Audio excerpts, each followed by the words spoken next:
I went to a jazz club last night. I've actually been to that club several times. I went there. I've been there. Interesting grammar patterns, don't you think? Let's discuss. Welcome to another Happy English podcast coming to you from New York City. And here's your English teacher, Michael. All right, thank you, John, and thanks, everyone. It's Michael here from Happy English, and I help people speak English better. This is Happy English Podcast, episode 762. I went there, I've been there. Yep, the simple past versus the present perfect. Imagine for a sec you're catching up with a friend, right? And you want to tell them about this concert you went to. You'd probably say something like, "Oh, I saw Coldplay last night. They were amazing." And bam, you just used the simple past tense perfectly. And you even threw in last night to specify the time, the simple past tense. Something happened at a certain time in the past. Something happened. I saw Coldplay at a certain time in the past, last night. And the time is really important because without saying when, it'll leave your listener guessing. I saw Coldplay. Huh? Totally some information missing. Remember, the simple past tells us something happened at a certain time in the past. But hold on a sec. What if you want to talk about something that started in the past, but it's still true for you right now? Well, that's where the present perfect tense comes in. You could say, "I've been a Coldplay fan since I was in college." There's no specific date, but it still has a connection to you now. It's like building a bridge from then to now. And speaking of bridges, how about this example? I have lived in this city for 10 years. The action started in the past, but it's still going strong in the present. So, just to recap, we've got the simple past for finished actions, usually with a time, and the present perfect for stuff that's connected to now. How about a question? Did you see the new Joker movie last weekend? Now, we know that's the simple past tense, but why? Well, because the question included last weekend. When you want to ask someone about something they did in the past, you need to include the time. Did you talk to Jack this morning? Did you hear the news about the hurricane today? Something happened at a certain time in the past. But what if someone asks, "Have you seen the new Joker movie?" There's no specific time in that question. Just asking if it happened before. That's the present perfect.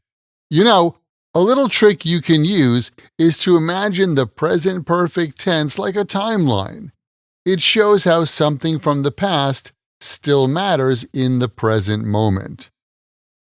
So, you're just not memorizing grammar rules, you're leveling up your English communication skills, like this one.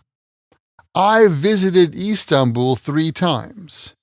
3 times. Isn't that like a specific time? Not exactly. I visited Istanbul 3 times. I'm not saying when I went to Istanbul, just how many times it's happened in my life. It could have been 3 times this year, or 3 times since I was born. Present perfect just talks about experience. And let's go back to the question. Have you ever been to Istanbul? Yes, I've been there 3 times. The last time I went was in 2009. So here we have a typical usage of both grammar patterns in one conversation. When someone asks you your experience, it's always a good idea to give more information in your answer. Have you ever eaten escargot? No, I haven't, but I've heard it's pretty tasty. How about you? Yeah, I have, a few times. In fact, I ate that last weekend in a restaurant on 2nd Avenue. That's the difference between a real English conversation and just practicing grammar. I want you to get to a point in your English where you have longer conversations by adding more information when you answer questions. A conversation is not an interview. Have you ever been to Istanbul? Yes, I have. And you? No, I haven't. That's not communication. That's just answering questions. Now, listen to this one. Have you ever seen Casablanca? Yeah, I have. I've seen it like 5 times. It's my favorite movie. How about you? I saw it for the first time last weekend. What a great movie. Now that's an English conversation. Keep in mind, the best way to remember grammar like this and any other word or phrase in English is to take that word or phrase, write it in a sentence that's true for you or true in your world, and then memorize your sentences. Hey, did you know that you can get the chance to practice this kind of English with me directly? You can get more practice using your English when you join my Podcast Learners Study Group. There, you can make new friends. Join us for live group lessons every week where we practice these podcast lessons together. Plus, you get access to the PDF transcript and audio download for every Happy English podcast in the past and in the future. And on top of that, each episode has exercises where you can practice this English point with speaking and writing checked by me.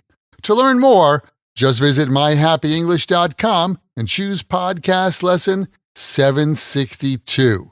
Remember, learning another language is not easy, but it's not impossible. And I'm here to help you on your journey. This podcast was brought to you by Happy English. Please visit myhappyenglish.com. Show your support for Happy English by leaving us a review. Get English, get happy, Happy English.